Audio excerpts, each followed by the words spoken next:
Nana Keso Parasagarga Padita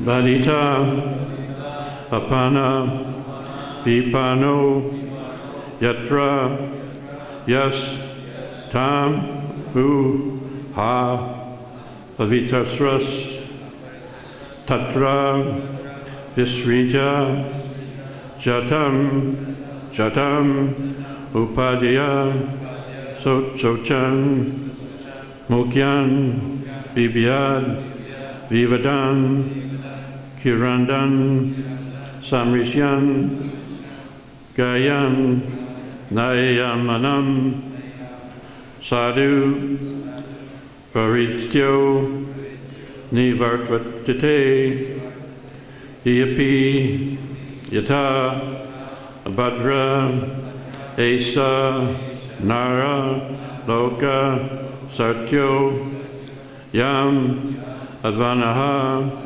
Param Upadi Santi Itesmim Sadasaram Nana Kesa Sargam Barutitam Apana Vipanu Yatra Yastam Yaha Virastatra Vasraja Tatam Upadaya Sochan Mukyan Vivatyadan Kranda Sirasyan Gayam Nayan Manana Sadhu Ritatyati Savadna Varti Diyan Yatta Abradya Esanara Loka Sarto Ham Aviyanam Param Upadasaniti.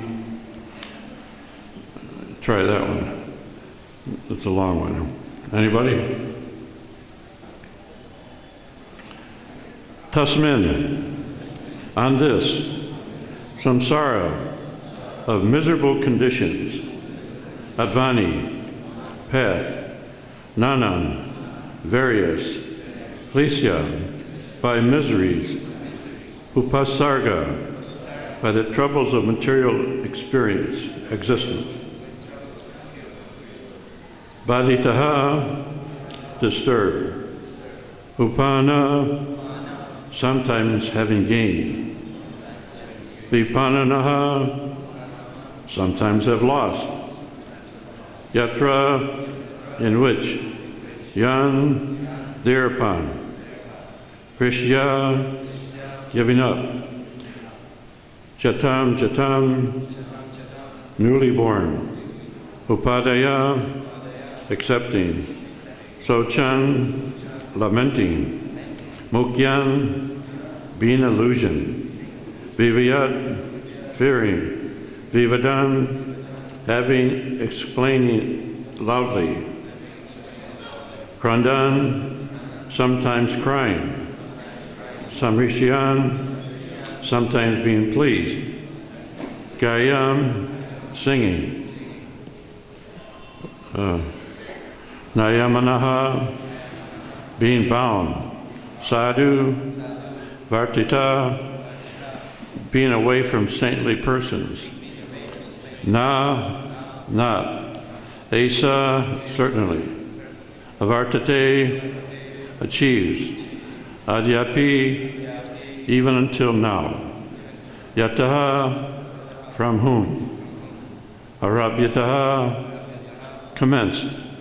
Esaha, this. Naraloka, of the material world. Sa'artyaha, the self-interested living entities. Yam, whom, the Supreme Personality of Godhead. Advanaha, of the path of material existence. Param, the other end. Upadisanti, saintly persons indicate. Translation, purport, by Divine Grace, A.C. Bhaktisiddhantta Srila Prabhupada Ki Jai. This is a long translation. Maybe we'll take it in parts. The path of this material world is full of material miseries and various troubles disturb the conditioned souls. Sometimes he loses and sometimes he gains. In either case, the path is full of danger. Sometimes a conditioned soul is separated from his Father by death or other circumstances.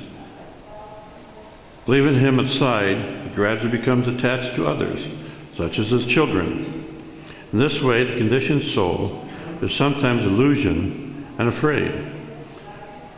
Sometimes he cries loudly out of fear. Sometimes he is happy, maintaining his family. And sometimes he is overjoyed and sings melodiously. In this way, he becomes entangled and forgets his separation from the Supreme Personality of Godhead since time immemorial. Thus he traverses the dangerous path of material existence, and on this path he is not at all happy. Those who are self-realized simply take shelter of the Supreme Personality of Godhead in order to get out of this dangerous material existence. Without accepting the devotional path, one cannot get out of the clutches of material existence. The conclusion is that no one can be happy in material life. One must take to Krishna consciousness. Please repeat. The path of this material world is full of material miseries and various troubles. Disturb the conditioned souls. Sometimes he loses, and sometimes he gains. In either case, the path is full of danger. Sometimes a conditioned soul is separated from his Father by death or other circumstances. Leaving him aside, he gradually becomes attached to others, such as his children. In this way, the conditioned soul is sometimes illusioned and afraid. Sometimes he cries loudly out of fear. Sometimes he is happy, maintaining his family. And sometimes he is overjoyed and sings melodiously. In this way, he becomes entangled and forgets the separation from the Supreme Personality of Godhead since time immemorial. Thus he traverses the dangerous path of material existence. And in this path, he is not at all happy. Those who are self-realized simply take shelter of the Supreme Personality of Godhead in order to get out of this dangerous material existence. Without accepting the devotional path, one cannot get out of the clutches of material existence. The conclusion is that no one can be happy in material life. One must take to Krishna consciousness. That sums up everything. Any questions? Purport. By thoroughly analyzing the materialistic way of life, any sane man can understand that there is not the least happiness in this world. However, due to continuing on a path of danger from time immemorial and not associating with saintly persons, the conditioned soul, under illusion, wants to enjoy this material world. Material energy sometimes gives him a chance at so-called happiness. But the conditioned soul is perpetually being punished by material nature.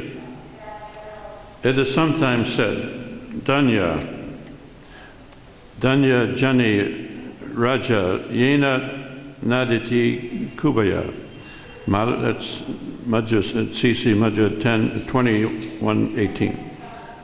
Materialistic life means the continuous unhappiness, but sometimes we accept happiness as it appears between the gaps. Sometimes a condemned person is submerged in water and hauled out. Actually, all of this is meant for punishment, but he feels a little comfort when he is taken out of the water. This is the situation with the conditioned soul. All the Shastras, therefore, advise that associate with devotees and saintly persons. Sadhu Sangha, Sarva Ishtakaya. Lava Matra, Sadhu Sangha, Sarva Siddhi Hai. Madhya 2:54. Even by the little association with devotees, the conditioned soul can get out of the miserable material condition. This Krishna consciousness movement is therefore trying to give everyone a chance to associate with saintly people. Therefore, all members of the Krishna Consciousness Society must themselves be perfect sadhus in order to give a chance to fallen conditioned souls. This is the best humanitarian work. Srila Prabhupada Ki Jai. Now, that sums up everything. So, first about the dangers of the material world and the attachments that we have. I can only cite my own experiences, what I've gone through in my own life. It seems that in the beginning, before we joined this movement, Prabhupada once said that if I told you what you have to go through before becoming a self-realized person, you wouldn't do it. You wouldn't even take the time to go through all these experiences. So it happens that from the very beginning of our life cycle, we have to go through a painful understanding of what life is all about, and a search for what the meaning of all this is all about. So what's all given here in this sloka and the purport applies mainly and totally to conditioned souls, those who are not devotees. So devotees are exempt from all of this just by the fact that you're doing devotional service. Prabhupada says anything you do in Krishna consciousness, any service, is a way by which you avoid the miseries of life. So devotees are placed on a very high platform that once you become engaged in Krishna consciousness, then there's no more search. Ultimately, you found the ultimate and the highest form of existence. So knowing this, that, okay, we've gone through lifetime, and Prabhupada said millions of lifetimes may have passed before you come to the point where you can accept the spiritual master. So think of that, millions of lifetimes going through all the species of fish, animal, all the gross elements that we have to go through from the micro. And even in the Brahma Samhita, Srila Bhaktisiddhantta is stating that from that Indra Gopa germ to Indra and to Brahma, everything is a progressive state of misery. So from the biggest to the smallest, everything is the same thing. It's all based on this idea of enjoyment. Now, what enjoyment can we get out of material energy? Everybody tries. And so in my own life, I remember from the very beginning that I thought I was the luckiest man in the world. My plight, and I'll go into it a little bit, I've never told some of these stories, but it's interesting where I came from. I was born in America in 1939, so you can imagine the years have gone by, so I'm not a young boy anymore.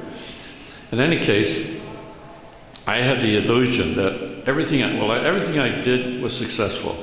I was riding high. I was like experiencing everything I took on was a success. I couldn't lose. Whatever I gambled, I always won. And so later I understood that this was the hell I was experiencing, that I couldn't fail. No matter what I tried, I always was successful. There was a reverse that most people, they get the opposite, but I was successful. I was a famous artist. On the Today Show in America, nationwide, my works were shown. I was a wealthy artist, associating with some of the biggest names in the art world. Salvador Dali, I met him in New York. Andy Warhol, Roy Lichtenstein, big names, all these, and this now, they're worth millions and millions of dollars. I was in that association. And there was one art gallery, Castelli Gallery, that made big names just very quickly, just by proposing their work, and all garbage. And so that was New York. I met so many famous people, Cassius Clay on the street, Federico Fellini, Tony Curtis, and all these big name people. Where are they now? All names just all passed away. So from that state of being like successful, I was very daring, and I dressed in very bright clothes and drove a yellow bright car. And so a very attractive personality, very young, you know, a lot of energy, and what a jerk, completely idiot. And so in any case, all this was going on for the first part of my early life. And then it all came to an abrupt end. I got married. Bingo. Just like that, it all stopped. I took a dive from being the most successful artist to being nothing. And so, glorious to married life. So that's what happened. And so it was like, you know, so dramatic. Because what happens when you get married, you take the karma of the spouse, of who you married. You don't realize that.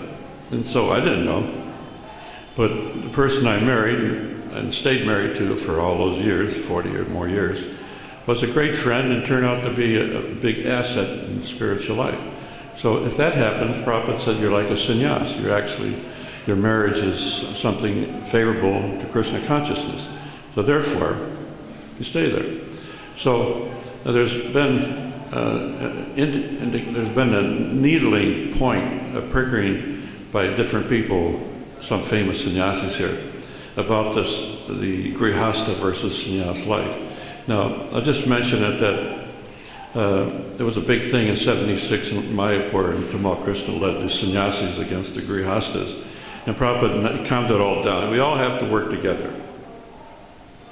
Backbone of the whole society are the grihastas and the women. The sannyasis are the preachers and those who go out with and do the, you know, the frontline defense and offensive systems. And so we do work together, and ultimately we don't want to cause a split or derange the society and cut us in pieces. So we live together, work together, and pray together, and the family that stays together ultimately goes back home together. And Prabhupada's got the key to the back door, so we're lucky. And how lucky it is to meet Prabhupada. Because you think, now, if millions of lifetimes we're looking for a spiritual master, a truth and beauty search, we're looking for the highest knowledge available on the human planet. And so, and of all existence that is apparent in our perception, and we're, for of course, faulty vision, and we have the four defects. But ultimately, to find Prabhupada is like, you know, the greatest mercy that could ever happen to anybody on the planet, and we have that. We're devotees, we're here in Vrindavan. We're enjoying the bliss of spiritual existence. And the Bhrigu Samhita gets into this a lot. And what happens between Goloka and Gokul, it's a transition. When Krishna was on the planet, it was the exact same thing as Goloka Vrindavan. Exactly. No difference. And so the residue is here. We're in Vrindavan. It's a spiritual world. Now we're associating with each other, like in Puri Prabhupada has mentioned it before, our Vishnu forms. We have no idea who we're sitting next to. Very often pure devotees come here. One time one walked in, came in the courtyard, and the guy giving a class jumped off and ran over and touched his feet. He turned around and walked out as Krishna's Babaji. He didn't want to get that kind of notoriety. So he was a Babaji, and he was very calm, but a pure devotee.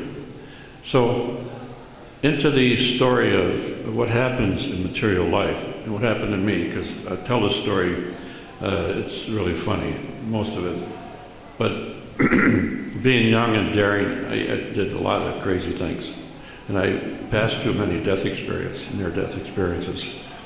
One time I'm driving a car, and it was very late, very early in the morning, like around 2 o'clock. I fell asleep. And so I'm driving a car and I'm sleeping. And so all of a sudden I get these two big headlights right in front of me. right directly in front of the car. And so a time warp, if you ever know what a time warp is, it's a moment where time stops and there's a twist. And so, Srila Gauranitai Kijai, Krishna Balaram Radha Shama Senmalit Vishaka Kijai. So that time warp saved me. There was enough time, the car was right there and it went by. And the horn went by. And I had just enough to veer it off, and when I was seen later, I was like pure white. I had lost all my blood, it seemed like. And I almost stepped into the lairs of a python snake when we were in Costa Rica in the jungle. And so just by a spare conversation with a young boy who was a Tico, local, he had a herd of cows, Brahmin cows, and I didn't think about it at the time, but where did they come from? There are no Brahmin white cows in Costa Rica. And so this looked like he was a Brahmin boy, but he was Tico. He was Costa Rican. He grabbed our attention by his beauty. Who is this beautiful person here? I've never seen that kind of beauty anywhere. And so it was just enough time spent looking at him. And then my wife and I went into the jungle to get down to the ocean. And so this big, huge snake, but I thought it was a log, so I was going to sit on it. But I'm not saying it's like, about 10 inches in diameter. And so big enough to really squeeze the living daylights out of you. And it was going by on the path. And the path is only very small, so you can only see this log moving. I said, maybe we better sit here for a minute, just to take a little rest here for a moment until I went by. And so it did go by, and ultimately tore off and went straight down to the ocean. And diving off of high cliffs, and one time I dove so close to the cliff that it touched my bathing suit. And near-death experiences, scuba diving, when I'm swimming along, in like 60, 70 feet of water, and a fish bigger than you swims by, and you start thinking, this is the wrong place to be. And this friend of mine, he was a fast draw gun artist. So I'm standing right next to him, right in front of him. And so he's drawing to show how fast he is with a draw. And he didn't know the guns were loaded. And so he shot both the guns, and I was standing and went, all right, almost went right through me. Just very close to being shot on the spot. But the mirror shattered and there was glass everywhere. So I was no flunky. I was able to sustain myself and be able to get through these near-death experiences. Drowning, so many close closet drowning, and so many different things happen. Okay, so all this is like a preparation for becoming a devotee. So finally, in the onset, the way it turned out, we're searching for a spiritual life. And my wife wanted it more than me. I was happy, okay, I'm just painting away. I was a famous artist. I had very rich students. One guy was one of the richest in America, and he was a senator at New York State for some years, a very famous name. And his brother was the chairman of the board of the Metropolitan Museum of Art.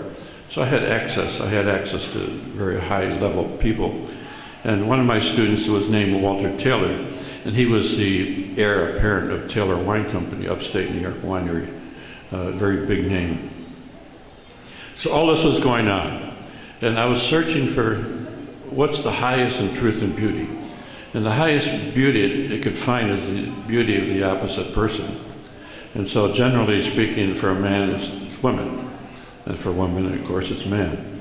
And then a little side note here while I'm thinking about it, but there's a Gallup poll in America by which men and women are asked, what animal would you like to be if you had a choice? Anybody here can say what they'd like to be as an animal? What kind of animal would you like to be? Huh? A cow? Anybody else? Well, of course we don't want to be an animal, so you don't want that. But according to Gallup poll, women like to be snakes. So, and men like dogs and horses and hogs. So we don't want any of that. Ultimately, we're very happy in our devotee body. We don't want to take a dive into the material pool again. So after the search for perfection, I've written it up as a whole book that'll come out one day soon after I leave. But we had this desire, it was from my wife. She wanted to find spiritual life. I said, okay, take out a world map. So we took out a world map, and I was engaged in this painting 60-foot mural in this restaurant. I said, okay, if there's a God, let him direct us to a place anywhere on this planet where we can find spiritual life and find a guru. So I closed my eyes and it came down on the map. And it was Costa Rica. And so it was like 5,000 miles away of unknown territory. It meant going through America, going through Mexico, going through Central America, finally right up to the Panama Canal Zone. That's the place. And so we had to go through all these horrendous experiences of having ripped off everything. Having a friend had his head cut off, he was dealing in drugs in Mexico. Having so many strange adventures of people on the road. And so finally getting this place with no money. All this happened, without any, it was a big adventure, but this odyssey went through so many different nuances. And when we had no money, we had no place to stay, and ultimately it came down to a point. I just had my mother, my last attachment, in America. So I got a telegram. Finally, it came later. We picked it up. It's called home immediately. Your mother is sick. So when I called home, they were all coming back from the funeral. Okay, my father had died, and I touched him. He was like a piece of ice, stone cold, hard as a rock. And my mother now gone. So that meant no material attachments. Some family, brothers and sisters, but distant to experiences. In any case, so that ended that.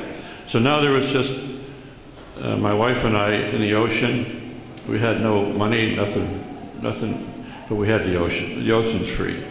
And so we go for a swim, and immediately we got swept up in an undertow, and now we're outside, away from the shore. We can't get back into land. And further behind us, there's sharks floating around. So she kept saying, it can't get any worse, and it always did. And she kept saying the tarot deck readings came out, okay, it means now a death card always came up. So it means we got to die before we get reborn again. So now I'm thinking, okay, we had to go through all this experience to get to the point where we almost died.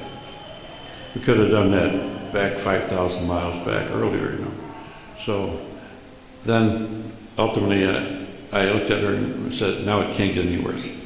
And it couldn't. Finally, I dragged her back into shore, and we're on just on the shoreline, and just for hours, just trying to get strength back. And so, finally, we got enough energy to get up further up under a tree, coconut tree, and cooked away the leaves, and okay, now we have second birth. And just then, a little spot down the beach came bigger and bigger, and it was a devotee. So we had to go through all of this experience to get to devotional service and to meet, ultimately, Prabhupada. And so when Prabhupada came out of, this is a New Dwarka, and Prabhupada came, we had joined in Miami, and 2 weeks later, the CC was just starting. And so Prabhupada was told an artist joined in Miami, and so we were flown immediately to Los Angeles. So I got engaged as one of the artists in painting beginning of CC. And then Fate was starting, so we got transferred into Fate. That's an unsung hero story there, because it was equally important to Prabhupada. The books, getting printed 17 volumes in 17 weeks, and Fate, the first museum had to be put up as soon as possible. And so we were under a marathon with that.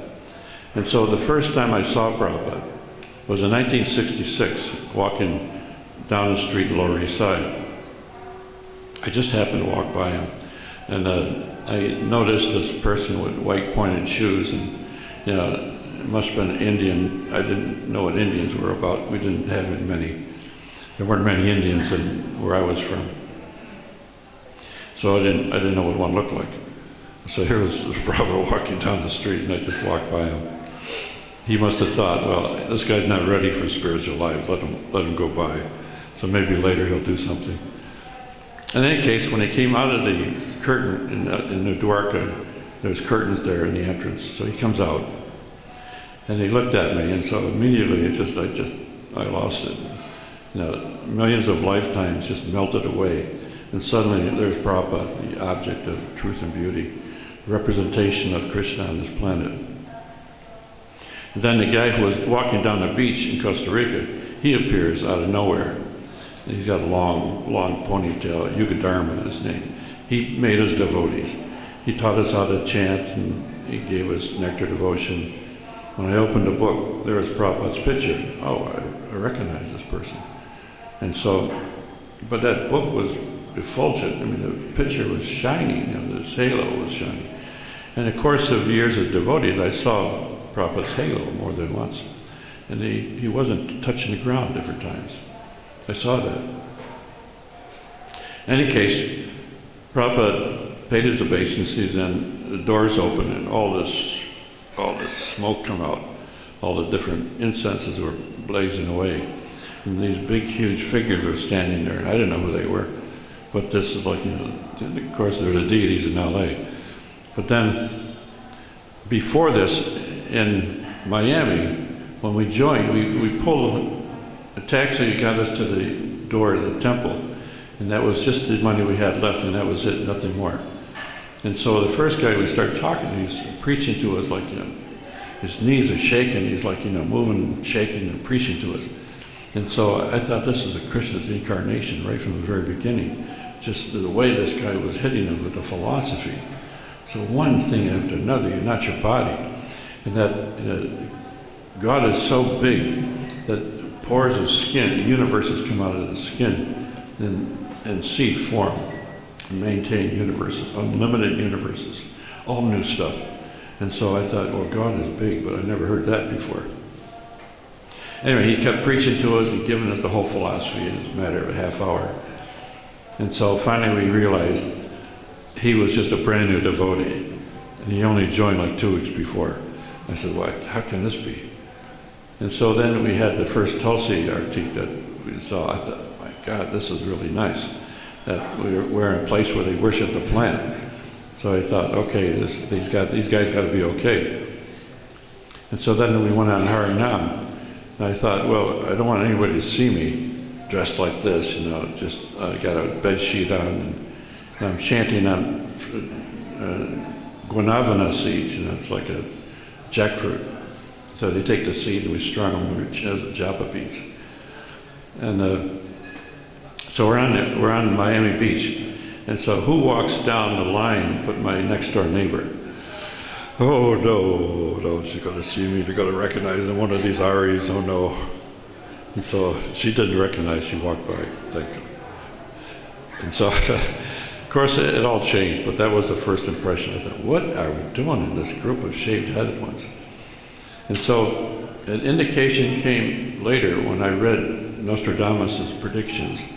He said that the shaved-headed ones would change the world. This would happen 500 years from then, which was the time of Lord Chaitanya. They were contemporaries. And he saw Lord Chaitanya coming out of the east as a brilliant sunlight with yellow clothes turning into blue clothes. And that energy, that force, he said, would change the world, and he will be known very liberally after 500 years.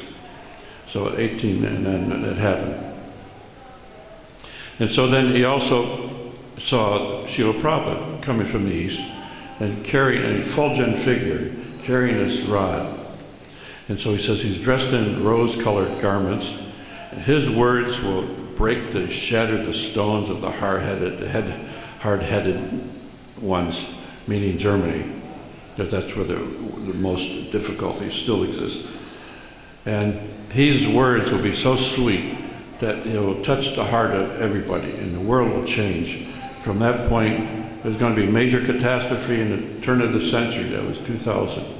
Expected, you know, with the dysfunction of all electrical devices, the bombs would start flowing. But Harinam changed that, and still in the process that our Harinam program is altering in the course of history, because ultimately there's no bombs flying because of the Harinam. And so that prediction came that the shaved-headed ones, it mentions twice in the quadrant, that they will change the world. They will preach this message from an old urn, and the urn will be developed into like, a brand new philosophy, and that's what Krishna consciousness is. The oldest philosophy. So more about Prabhupada. Okay, so then, now we're in the devotional line, and so I understood that now there'd be no problems where, we're devotees. Actually, it's going to be great from this point on, no more problems. Then the problem started, even in devotional life. Because, we're taking the shower, we're all in the beginning of, the purification process. So in the early days, now it's a cakewalk, as they say, that there might be problems, politics and things going on, but ultimately, in the early days, it wasn't that way. It was like it was heavy. And I mentioned this before. I heard that Prabhupada knew ESP, so I tried it out. And it was in the Fate Studios, and Prabhupada was taking the tour. And so, in my mind, I addressed Srila Prabhupada. And he was nearby, from here to the camera. And so, Srila Prabhupada, what is going on in this movement? I said, I thought I'd join a religious organization, but there's so much fighting, so much bickering and criticism, just so much anxiety here. What is going on? And Prabhupada looked at me and nodded, back and forth, the Indian gesture he gave to acknowledge. He heard it. So he says, it came to me in my mind, just wait, in 2 weeks you'll find out. So 2 weeks later I did find out. There was nobody chanting the Maha Mantra. All the leaders were keeping their hand in a bead bag to keep it warm. And so the hand was just there for a show. But ultimately, they move it and make it look like there's something going on inside. But no chanting. So that meant this provided the problems of our society, because the leaders were not chanting. Ultimately, it filtered down to everybody. So Prabhupada was asked once, what happens to a devotee when he stops chanting? He may have done many years of devotional service and then suddenly stops. So what happens to him? So and Sasrup gave the same answer later, that a 7 years gap. Now Prabhupada's talking about a gap of time when you get happy, so and you're melodious, you sing, you're happy, you're top of the world, and suddenly, bingo, you're dead again, dead in the water. So a gap of 7 years may take place, and you're still rolling on the punya of the pious credits that you've gotten, from your years of devotional service. So then suddenly it's gone. And then what happens? You're gone. You're out of the material world, or you're back in the material world out of devotional service. So it's very important that we stay fixed in devotional service and just become, like it said in the sloka, sadhus. A sadhu is one who is very definitely moving in the direction of helping the world. And so whenever way possible, that's our mission, to spread this all over the world. And it's beginning to happen. We're now in society, where they're trying to make Bhagavad Gita the national book. And so that would definitely be Prabhupada's book. 850 million books have been distributed to date. 850 million books. And so, it's happening all over the world. Krishna consciousness is being heard. And Prabhupada said that they have no choice anymore. Wherever you go, there's somebody, Hare Krishna, Krishna Krishna, Hare Hare. Hare Ram, Ram Ram, Hare Hare. You can't avoid it. It's everywhere. So Krishna consciousness is taking over the world, and that will take over the world. And Prabhupada says, in the future, are you Krishna conscious? You believe in Krishna? No. Kill him. He said that. Kill him right away. Muslims would do that too. They say that's in their scripture. If you're not a Muslim, kill him. But then Prabhupada was asked by Tamal, is that true? You really wanted to do that? He said, no. They killed him with Harinam. You killed him with the glories of Krishna. And so that's a secret. We kill with kindness, with the blessing of the spiritual world. We bring Krishna to these ears that are deaf. We got to penetrate into dead stone. And so it's like, not easy. But ultimately, the penetration will have its effect. And Krishna consciousness will rule the world. This is going to happen because our leaders, and as Prabhupada wanted, the ministers and the presidents chanting and attending Mangal Arti. Can you imagine? And now these presidents are getting Bhagavad Gita. Modi is giving Bhagavad Gita as gifts to different leaders in society. So it's happening in our time. So in the next course of 10, 15, 20 more years, we'll see dramatic changes in society. We'll see the effect of the chanting of the holy name around the world. So there's only one thing that we have to maintain, and that's our Krishna consciousness. That if we can expand within ourselves, in other words, take it more seriously as we develop. I had one dream. I had many Prabhupada dreams. He comes quite frequently.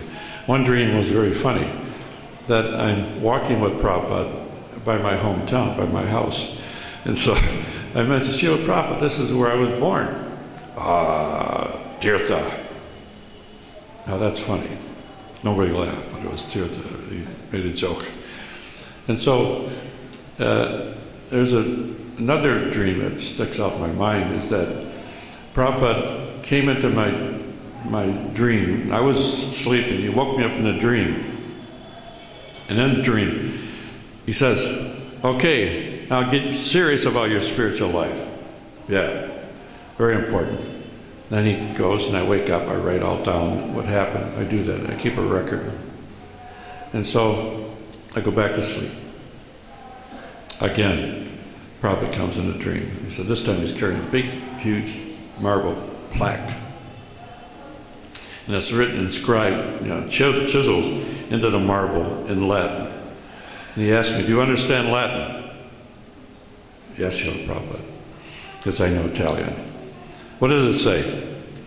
In big, huge, bright letters, outlined in black on a white. Get serious about your spiritual life, in Latin.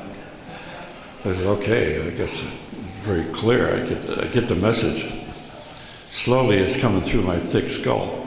Then he's talking to somebody else. And then he's talking on one side, and there's somebody over here. And he should get serious about his spiritual life, shouldn't he? I look over, it's Prabhupada again. There's two Prabhupads face to face looking at me. Get serious about your spiritual life. Now, I got very serious, and I turned around. My whole spiritual life changed. And I'm still trying to make sense of this whole thing. That what happened in that struggle for truth and beauty, because ultimately we're all struggling for that. We all want the truth. We want the highest knowledge. We want to know what these bodies are all about. Why are we in these bodies? What's happening to the world? Why there's so much misery? And the misery that is caused by material energy is karma, of course. So there's a famous book, and we talked about it so many times. Some rabbi wrote a book, Why Bad Things Happen to Good People. You know the book? So it was a big story, and it came off, it was big news years ago. But the reason behind it, why does a child die by an auto accident? Why are these miseries happening to good people? Like a child has no karma, you think. But there's a past life. And so the past life karma's, taking its effect. And so in our own life, all this stuff that goes by, all this stuff the trials and tribulations that happen, is clearing the karma, clearing the way so that we're open to spiritual life, so that we have a chance now to make it back home, back to Godhead in this life. It means no more birth, no more eyes to look at. There was a case I just read in the newspaper. Not a newspaper, it was on the Facebook. Okay, what do we have that, we have all these enjoyments. We have Facebook. We have everything now. And so And the news was some guy performed operations on all these ladies. He blinded 24 different women by doing his cataract problem thing. And so these miseries are promulgated from our time before. So previous life karma is showing us result, even as a devotee. Now, some of these stories I didn't tell you, I've never told, but some devotional stories are really funny. I was working on a design for the Samadhi. It happened, the Samadhi plunged into stagnation for years, nothing. For 5 years, there was no effect on the Samadhi. It was just dormant. Because Sarab, who was the architect, and I worked with him and we worked out a system. He designed things and I built it, or I helped in the engineering of it. And so all the things on the roof in the Samadhi were done one by one. He had 10 people around each one of these guys, and they all came from Jaipur. And it cost a huge amount of money to make one of them. I said, Sarab, look, I can make a mold and we can pump them out. I can do 20 at a time by myself. No, let the Indians do it.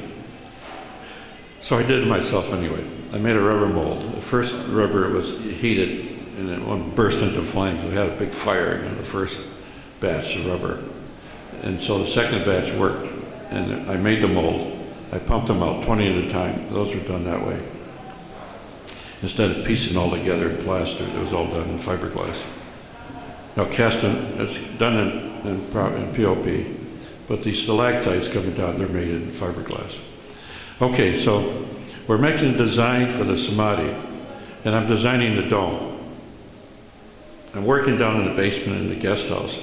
I had an underground basement. It was just empty storage, and we had to clean out the snakes and the cockroaches and the rats and everything else that were down there. But they kept showing up. I had a little friend, one little rat that was always there. And so he sat up on the edge by the windows. There's small little windows, which are street level. Okay, so on one occasion, I'm working on tracing paper.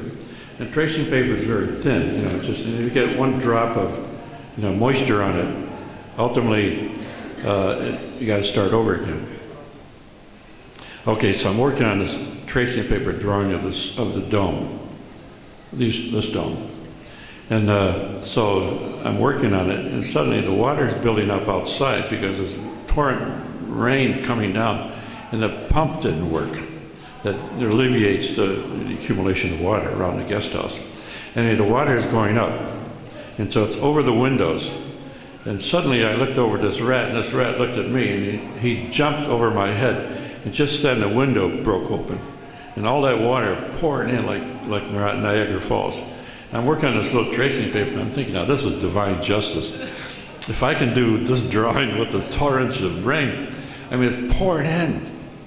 And then the other window broke open, and that was pouring. And then down the stairs, it was like a waterfall. It's very beautiful, coming down the steps. So the place was filling up with water. Luckily, it was slow. So the water couldn't get to me. And finally, I boarded up the entrance and closed it and nailed down the windows, and I finished the drawing. I had to start over again, of course. In any case, then I was starting to I'm telling these stories of what it was like as a devotee. Now, miseries come in different packages. And so miseries of spiritual life, of course, it's absolute, but miserable anyway. So I was assigned to make the bronzes that are upstairs in the Samadhi. There's 8 Girvastikam prayers, each one a particular pastime. The pastime is Srila Prabhupada. And so I started, and it was like just Prabhupada in half, and it was a team of devotees at that time, after Sarab left, and it came down to a team, and I did a poster called Samadhi Now to raise interest and begin to start the Samadhi, finish the construction, because it was empty. A lot of buildings it was in dormant condition. And so that Samadhi Now is Prabhupada holding a rose and looking at us, when are you going to finish it? And so I went to America, and first time I talked about it. Tamal Krishna was there. And so he said, well, listen, he gave a very good advice. He said, whatever happened in the past, build a platform over it and start fresh. So I did that. We came back and it turned over to another devotee. I was in charge of both samadhis at that time. And then it turned over to another person, another devotee, took the reins. Okay, so I gathered 5 lakhs in Bombay. A couple devotees were collecting. Dadi Baksha was one of them, and Lokanath's brother, cousin brother, he also. They collected the money. And the money ended up in the Samadhi account. Now, that money, that 5 lakhs, was meant to do the bronze sculptures that are upstairs. And so, the first thing that happened, he took, the guy in charge, this devotee, took the 5 lakhs and bought a car. And so he drove around with his family, and that was the way the money went. Now, I asked him for money to do the first figure. It had to be done, He says, I'm in charge now. And so the money will be given as I see fit, and it's nothing for you. And if you want, after you make the first one in bronze, then we'll see about some money then. And he kept looking at us, and we tried our best to make something happen in bronze, and it was just impossible. So finally I get the idea to call some experts. And so we get 2 of the top experts in India that know bronze casting and lost wax system, which is, it's a lost art. And so what happened, when these 2 experts came, they showed us a brand new way to do the job. And so we started doing this work, and it came out really nice. It was a new system. And so the first ones we did our first casting. And what happened, we had an asbestos suit. We had this big, heavy, huge instruments for doing the pour. And it was just a joke. And they belong in a museum now.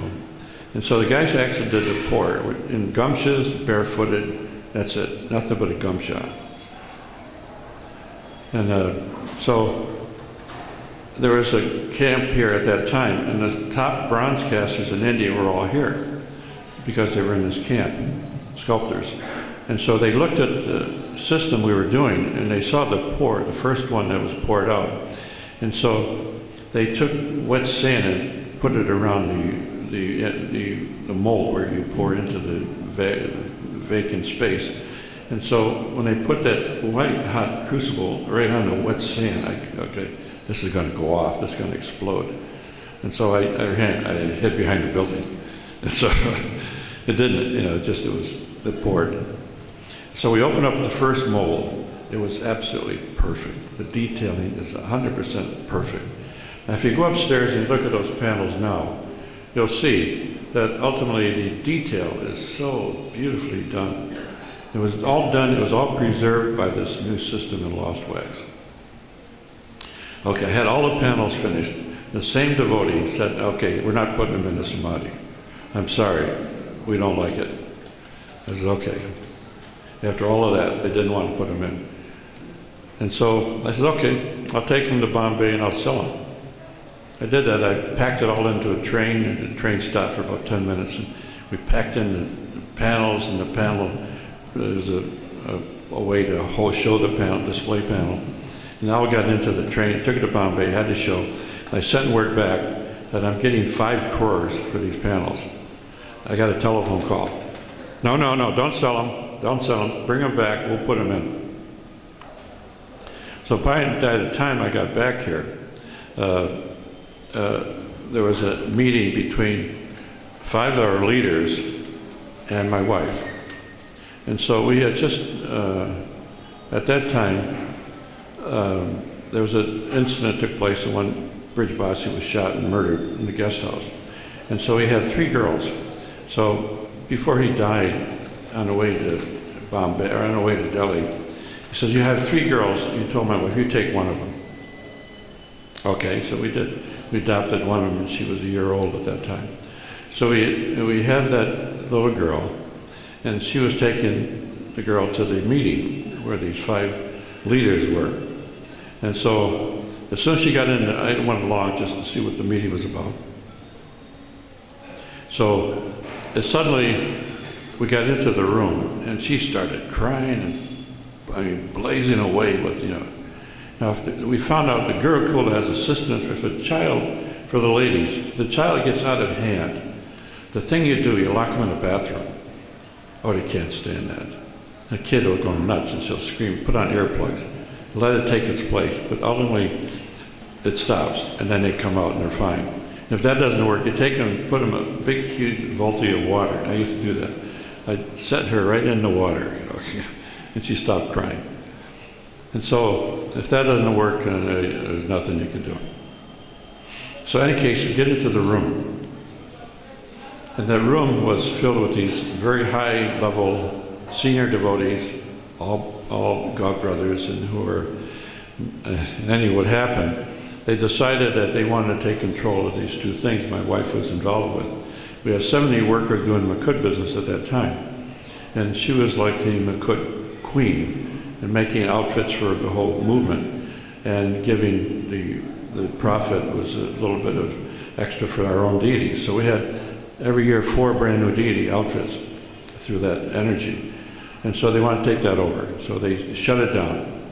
Within 2 weeks it was gone. It got dispersed. Then my wife was selling saris in big, huge numbers, and the money was going to the Gurukula, just blindly handing it over to the management. And so they stopped that. They took over the sari stock, and they gave, all that went to the downtown Wallace, so they knew what saris were selling. They built up a whole empire in sari business. And so that stopped that income. And so I says, you guys are taking a reaction for this, you're certainly going to be feeling the pain of this. So within 2 months they were all gone, they all got left, kicked out of Vrindavan. And so one thing you don't do, you don't curse or you don't make it difficult for our fellow devotees, because ultimately we're here together taking that bath.